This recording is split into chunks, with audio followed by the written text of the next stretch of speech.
My wife excused her male best friend's rude jokes, saying, "That's just his British sense of humor." So I added his wife to a group chat where I shared his hilarious jokes about her.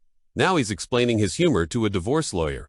Let me set the stage. I, 35 male, have been married to my wife, 33 female, for 6 years. Overall, things have been solid, except for one recurring issue. Her male best friend, whom I'll call Simon. Simon is British, obnoxiously proud of it, and has the kind of humor that somehow always involves insulting someone else, under the guise of being cheeky or just having a laugh. Mate, I tolerated Simon for years. I really did. He'd come around during holidays, birthday dinners, random game nights, and always managed to make at least one backhanded comment about me, my cooking, my job, my weight, or even my family. But every time I brought it up to my wife, she'd brush it off. That's just his British humor, babe. Don't take it so personally. He's just joking.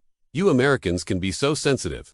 Mind you, I'm not even American. I'm Canadian, but sure, lump me in with the colonies. Anyway, the final straw came during a barbecue we hosted a few weeks ago. Simon shows up, drinks way more than his share of beer, and proceeds to loudly ask in front of everyone, "So, does your wife just overlook the fact that you're the least funny man in the world because you're good in bed? Or does she just cry herself to sleep every night?" Haha, hilarious. I looked at my wife, expecting her to be appalled. Instead, she laughed, then playfully slapped his shoulder and said, "Simon, you're the worst." After everyone left, I told her I was seriously pissed. She told me again to get over it, that it's just how Simon jokes.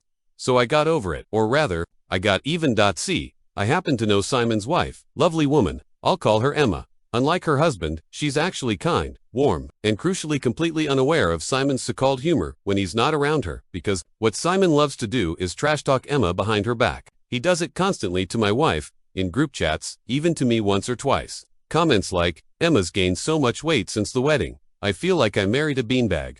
I let her watch her stupid shows, so she shuts up and gives me peace. She thinks she's good in bed, but I've had better from drunk strangers." Again, this was all passed off as banter, so I decided it was time Emma got in on the joke. I created a WhatsApp group called Simon's Stand-Up Routine. Added my wife, Simon, a couple of our mutual friends, and accidentally added Emma. Then I dumped screenshot after screenshot. Oh, F Simon's greatest hits. The fat jokes, the bedroom reviews, all of it. I followed it up with, "Thought we could all enjoy Simon's British humor together. Apparently, it's hilarious when it's about your spouse." The group went dead silent. Emma left the group first. Then Simon messaged me privately with a wall of angry texts, calling me everything under the sun, accusing me of trying to ruin his life, etc.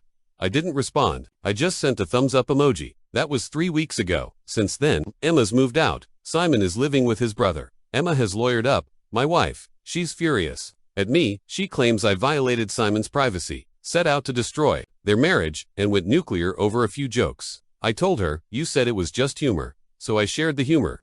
Maybe Emma just doesn't get British jokes either. Now she's staying at her mom's, telling mutual friends I'm a petty psycho who blew up our social circle over a grudge. The kicker? A few of those friends have privately messaged me saying Simon has always rubbed them the wrong way, and that they're glad someone finally exposed him. One even said he needed to be humbled. So yeah, maybe I burned some bridges.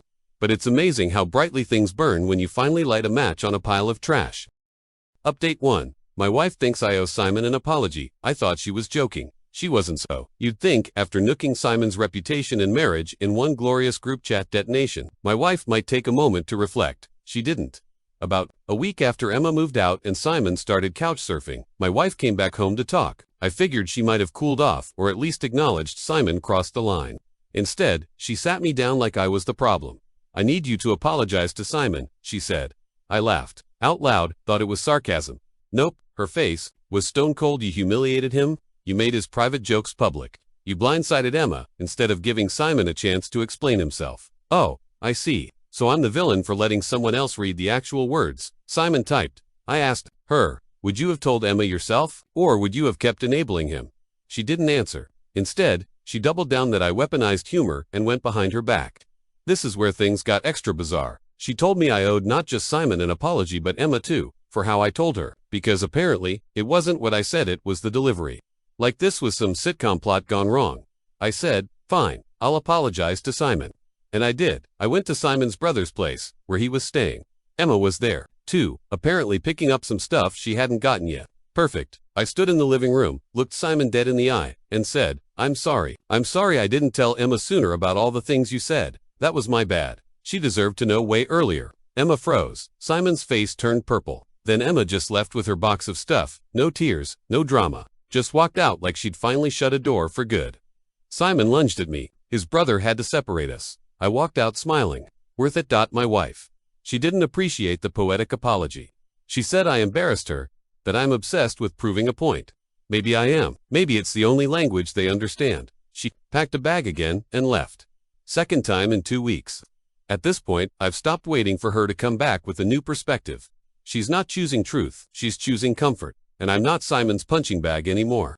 Update to my wife and mutual friends turned on me until they turned on each other. It's been about a month since I dropped the truth bomb group chat that exposed Simon's British sense of humor.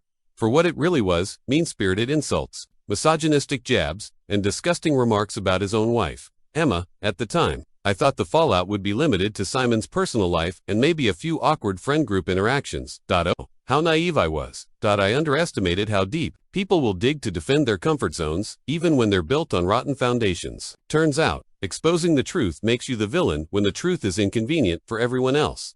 After the initial blast, I expected a few days of radio silence, awkward texts, maybe some distancing. Instead, what I got was a full-on character assassination campaign against me. It started small. One of our mutual friends, Talia, posted a vague but pointed story on Instagram the day after the group chat leak. Some people need to stop acting like heroes when they're really just bitter. No names. But the timing was unmistakable. And then the whispers started.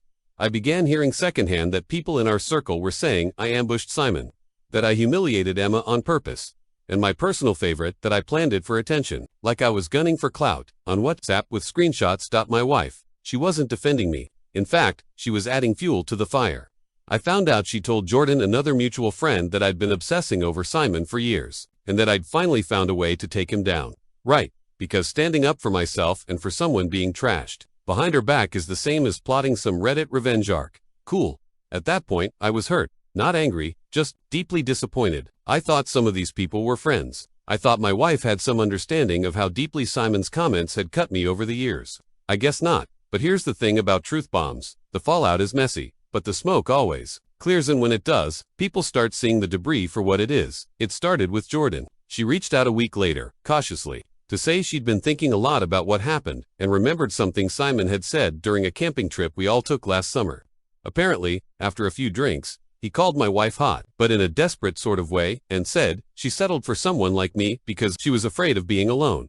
Jordan said she hadn't brought it up back then because he was drunk and it was just a joke. But now, in the context of everything else, she saw it differently.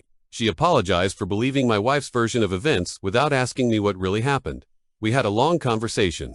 She even admitted that Simon had made her uncomfortable on more than one occasion, commenting on her clothes, her dating life, even saying once, "If I weren't married, I'd ruin you." Suddenly it clicked. Simon wasn't just a jerk to me. He was a snake to everyone, but everyone had laughed it off, or let it slide, because yep, that's just Simon. And once one person started speaking out, more followed.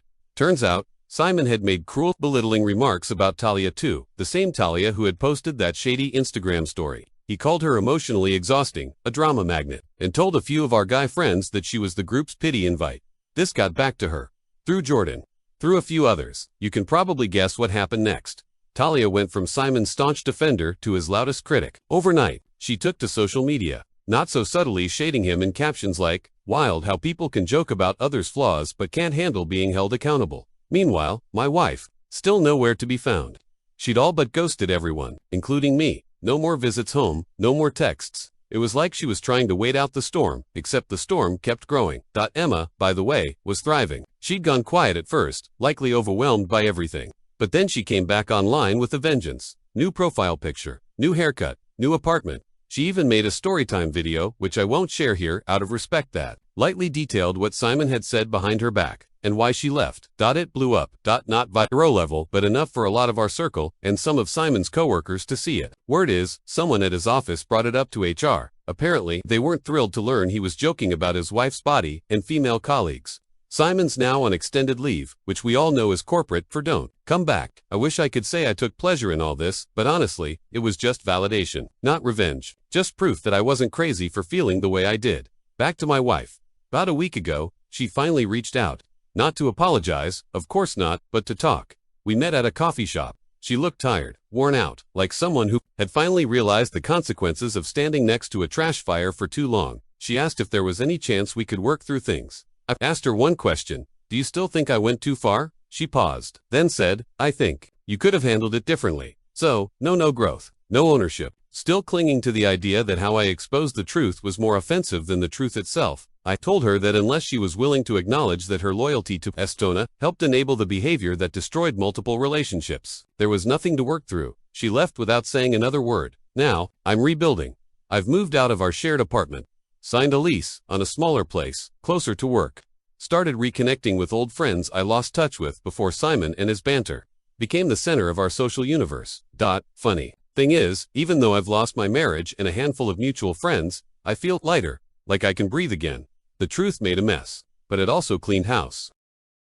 Final update: my wife and Simon deserved each other. Now they've both lost everything. It's been about 3 months since I unleashed the group chat screenshots that exposed Simon's British sense of humor for what it truly was: a nasty, relentless barrage of insults and disrespect aimed mostly at his own wife, Emma, and a handful of people around him. What started as a personal stand to stop Simon's abuse spiraled into a social explosion that none of us saw coming. At first, I thought maybe things would calm down after the initial shock. Maybe Simon and Emma would sort things out privately. Maybe my wife would finally see what kind of person Simon really was and support me. Instead, what followed was a hurricane of consequences. Messy, brutal, but, in many ways, necessary. Simon's downfall: Simon didn't take the truth well. After Emma left him, furious and heartbroken, she hired a divorce lawyer immediately. I heard through a mutual friend that the lawyer was shocked at the volume of nasty messages Simon had sent Emma over the years. Everything I exposed was just the tip of the iceberg. Their divorce was ugly. No mediation, no amicable split. Emma went scorched earth. She demanded and was granted full custody of their dog, something Simon never saw coming, and she took ownership of their shared home. But that wasn't all. Emma's TikTok story time about her experience with Simon's humor blew up far beyond our friend group. She spoke candidly about emotional abuse disguised as jokes, the isolation Simon caused, and how exhausting it was living with someone who used humor as a weapon. That video racked up hundreds of thousands of views, thousands of supportive comments, and even messages from strangers who'd experienced similar things. The exposure reached Simon's workplace, and HR launched an investigation. He was put on paid leave, which everyone knows means he's probably on his way out. It's strange, but I don't feel gloating or satisfaction about any of this. Simon's fall is what happens when you tear people down for so long. Eventually, the house collapses, and I hope he gets the help he needs, because no one deserves to live a life fueled by cruelty. My wife and I, were done. Officially. After weeks of tension, empty apologies, and half-hearted conversations, she packed her bags and moved out completely 2 weeks ago. She told me, I don't like who you became. I didn't argue, because I did change. I became someone who stopped tolerating disrespect, someone who refused to stay silent while the person I cared about was being trashed, and someone who realized that loyalty doesn't mean defending toxic behavior. Our marriage wasn't perfect, but at least it was real. Now, I'm finally living in a place where I don't have to pretend that that's just his British humor is an excuse for ongoing emotional abuse. I asked her once why she defended Simon so fiercely, even when I showed her the messages, the insults, the proof. She said, because he's been my best friend for over a decade. I wanted to believe the best in him. I understood that. I did. But I also understood that sometimes, you have to accept that people can change, or they reveal who they truly are, and it's up to us to decide if we stay or walk away. She's rebuilding her life. 2. I wish her well, but I'm no longer part of that picture. The social fallout. What shocked me most was how quickly our entire friend group unraveled. For years, Simon's personality dominated the scene. His banter set the tone, and most people either laughed along or stayed quiet. After I exposed him, some friends tried to defend him at first, but that defense quickly collapsed when they started realizing how much Simon had trashed them. 2. Talia, who initially posted that shady Instagram story about bitter people, became one of Simon's loudest critics once she discovered he'd been calling her emotionally exhausting and the pity invite. The same goes for Jordan, who admitted to me privately she'd felt uncomfortable around Simon for years but was too scared to say anything. There were arguments, betrayals, and even a couple of friendships destroyed as people chose sides. I lost a handful of friends who felt I was too dramatic or could have handled it better, but I gained others who respected me for standing up. The funniest part, some of those who defended Simon the hardest now won't speak to him after the divorce news broke. Sometimes the people closest to the toxic person are the last to see what's really going on. My own growth, losing my wife and many mutual friends, was painful. No sugarcoating that. But what I gained was peace. I moved into a new apartment closer to work, started hiking again, and reconnected with people who actually lift me up instead of tearing me down. I also started journaling, something I'd stopped doing years ago. Reflecting on everything made me realize something important. Humor can be healing or harmful. It depends on who's laughing with you and who's laughing at you. Simon used humor as a weapon. I almost let it define me too, but I'm choosing differently now. What I've learned, if there's a moral here, it's this: loyalty is important, but not when it blinds you to someone's faults. Excuses like that's just as humor are easy to say, but they don't erase pain. Sometimes you have to burn down a toxic social circle to build something healthier. And finally, standing up for yourself even when everyone else turns against you is the bravest thing you can do. Where we are now, Elzaman is unemployed and legally tangled with his ex-wife. Emma is rebuilding her life, stronger and more confident. My wife and I are separate, each facing our own futures. And me, I'm just trying to be a better version of myself without the drama, without the insults, and with a lot more laughter shared genuinely. Thanks for following this crazy journey. If you've been through something similar or have advice, I'd love to hear it in the comments. And if you're new here, welcome. Sometimes, real life is messier than fiction, but it's always worth telling the story.